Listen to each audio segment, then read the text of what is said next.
मैं सबसे पहले डीके गुप्ता जी आपसे समझना चाहूँगा कि चूंकि इस युद्ध में अभी जो स्थिति बनी है उसमें सबसे ज़्यादा फोकस इस बात का है कि रूस से तेल खरीदने के लिए अमेरिका ने हमें परमिशन दी है। ये बात जिस तरीके से विपक्ष कह रहा है, क्या उसी को हम हकीकत मान लें या उसी दिशा में सोचें, या इसका एक पैमाना ये भी है कि अमेरिका और ख़ास तौर से अमेरिका के राष्ट्रपति डोनाल्ड ट्रंप, जिनकी थूक कर चाटने की आदत पड़ी हुई है, पहले उन्होंने ये बात कही कि नहीं नहीं आप यहां से नहीं करेंगे, अब उनकी अपनी स्थिति इस तरीके की है, वो खुद के युद्ध में इस तरीके से फंसे हैं कि वो ये तो कह नहीं सकते कि भैया अब हमें छोड़ो, माफ करो, तुम्हारा जो मन है वो तुम करो।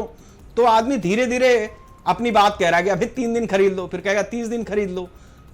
फिर तेल का ही खेल है, इस बात से कौन इनकार करेगा?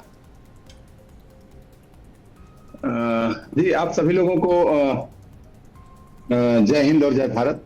और शेखर जी, आपसे बात करके बहुत आनंद मिलता है क्योंकि बहुत ही अच्छी टॉक्स होती है। अब देखिए, पहली बात है कि परमिशन उसने दिया है तो परमिशन अप्लाई किसने किया?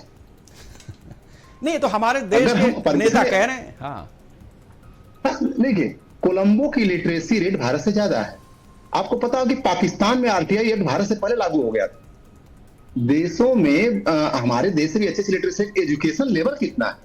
इस देश का एजुकेशन लेवल जो शिक्षित होने का दर है, लिटरेसी रेट की बात नहीं कर रहा हूं, साक्षरता की रेट नहीं बात कर रहा, लोग शिक्षित कितना? जैसे हमारे यहाँ देखेंगे कि लोग फॉर्च्यूनर में चल रहे हैं, 50 लाख की गाड़ी है, लेकिन चिप्स का पैकेट बाहर फेंक देते हैं। पढ़े भी लिखे भी होंगे, नौकरी भी कर रहे होंगे, गाड़ी भी बड़ी है, लेकिन शिक्षा नहीं है। तो यहाँ के जो भी किसी देश का जो पॉलिटिकल सेटअप होता है, वहां की पब्लिक के हिसाब से नैरेटिव सेट करता है। पहली बात कि भारत सरकार ने कहीं आवेदन नहीं किया है कि मुझे परमिट कर दो, ना भारत सरकार ने इसके पहले कभी किया, ना भारत सरकार ने 25% लगाने तक, और 25% लगाने के बाद 50% जब कर दिया तब भी भारत सरकार ने कम नहीं किया था ऑयल को। कुछ सैंक्शन उन्होंने उनकी कंपनियों पर लगाए तो उन कंपनियों से भारत सरकार ने कुछ कम किया। लेकिन आज भी इस महीने की खबर है कि 1 मिलियन से ज्यादा जो है तेल अभी भारत पर डे खरीद रहा है वहां से। जो भारत 2022 में 1% तेल नहीं खरीदता था, आज ही 25 से 30% तेल खरीद रहा है। तो अमेरिका का असर भारत पर है कहां? तो ये चीज तो जब देश की जनता जब डिटेल में पढ़े समझे, वैसा लिटरेचर टीवी पे देखे, वैसा चीजें न्यूज़पेपर में अगर देखे, तब उसको, अदरवाइज नेता काफी है समझाने के लिए। तो यही चीज है कि यहाँ पे मैं नहीं समझता हूं कि कोई अमेरिका से ना आदेश लिया गया है। ठीक है, जैसे आपदा में अवसर खोजा जाता है, जैसे हमारे मोदी जी खोजते हैं, वैसे ट्रंप भी खोज रहे हैं। बोले कि ऐसा है कि जब हमने आयरिस डेना को मार दिया तो भारत कहीं न कहीं वाटर टेस्ट के चक्कर में पड़ गया। तो जब वाटर टेस्ट भारत का हुआ तो भारत ने तुरंत अपना एक्शन बदला और अमेरिका के अगेंस्ट बात किया। उसने तुरंत जो है यहाँ पे डिप्टी फॉरेन मिनिस्टर भारत के आए थे, उनसे मुलाकात किया हमारे देश के नेताओं ने। उसके बाद हमारे अब जो जयशंकर साहब है, अब्बास साहब से फोन पे बात किया। देखिए, जो भारत 8 दिन से युद्ध चल रहा था, कहीं बात नहीं किया, ईरान से कभी टच नहीं किया। उसने उस दिन 3 घटनाएं किया। उसके बाद जाके सिकरी साहब कंडोलेंस रजिस्टर साइन करते हैं ईरान भवन में, जो है आईटीओ पर साइन कर। 3 घटना के बाद ईरान तुरंत हो गया, अरे मैं तो एक ऐसा देश जो अभी चाइना की तरफ जा रहा था, उसको हमने अपने साथ जो है दोस्ती चाइना की तरफ बढ़ा रहा था, हमने उसको संभाला है, फिर से जा रहा है। उन्होंने, ईरान ने तुरंत घोषणा की कि हम भारत के टैंकरों पे अटैक नहीं करेंगे।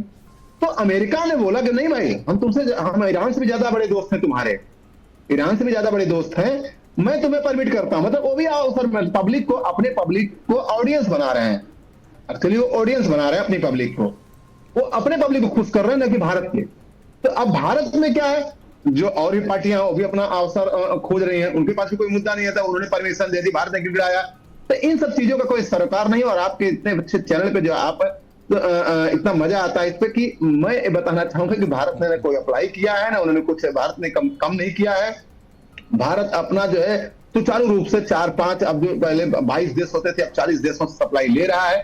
तो भारत डूइंग वेरी वेल। जी शेखर जी, बिल्कुल ठीक बात है गुप्ता जी, आपने बहुत ही अच्छा विश्लेषण किया है और चैनल की जो आपने सराहना की उसके लिए हम आपके आभारी हैं। और आप जैसे जब हमारे साथ गेस्ट जुड़ते हैं तभी इस चैनल की शोभा भी बढ़ती है।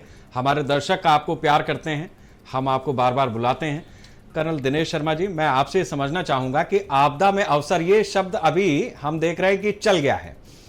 तो पहली बात तो यह है कि अवसर जिनको लेना है वो तो बात डीके गुप्ता जी की हमने समझ ली, लेकिन जिसने आपदा पैदा की है और जो लोग आपदा पैदा करने के एक्सपर्ट के तौर पर जाने जाते हैं और आपदा से निपटना जानते हैं, उसमें अवसर नहीं खोजते, उसको निपटा देते हैं, वो आप जैसे रक्षा विशेषज्ञ ही कर सकते हैं। और हमारी कूटनीति इतनी बड़ी है कि ईरान का 3 जहाज हिंद महासागर में लंगर डाले हुए खड़ा था, जिसमें से एक जहाज को भारत सरकार ने अपनी पनाह दे दी है। तो अब इस युद्ध का जो समीकरण है, सबसे पहले हम आपसे वो समझना चाहेंगे कि एक तरफ ईरान अपने अगल बगल पड़ोसियों को भी उठा उठा के मार रहा है, अमेरिका और इजराइल बिना किसी डिस्काउंट के बम फोड़ रहे हैं, और दूसरे देशों के भी फोड़ रहे हैं, दूसरे देशों पर भी उनकी मिसाइलें और तोपें गरज रही हैं। लेकिन भारत उस बीच में कह रहा है कि हिंद महासागर में ईरान ने हमसे एक जहाज ने पनाह मांगी और हमने दे दी है। अब बताओ, तो अब ये इक्वेशन जरा डिफाइन कर दीजिए। शेखर साहब, धन्यवाद, आपने मुझे इनवाइट किया, थैंक यू वेरी मच। मैं अपनी बातों को आपके माध्यम से आपके दर्शकों को समझाने की कोशिश करूंगा। उनको मैं 3 भागों में डिवाइड करूंगा, जल्दी जल्दी मुझे अगर आप समय देंगे। जी जी। देखिए साहब, एक सैनिक होने के नाते जब एक देश दूसरे के ऊपर हमला करता है तो उसका सबसे पहले एम होता है कि मेरा ऑब्जेक्टिव क्या है, मैंने वहां पर क्या अचीव करना है, मेरा पॉलिटिकल ऑब्जेक्टिव है, मेरा मिलिट्री ऑब्जेक्टिव है, या फिर मेरा इकोनॉमिकल ऑब्जेक्टिव है।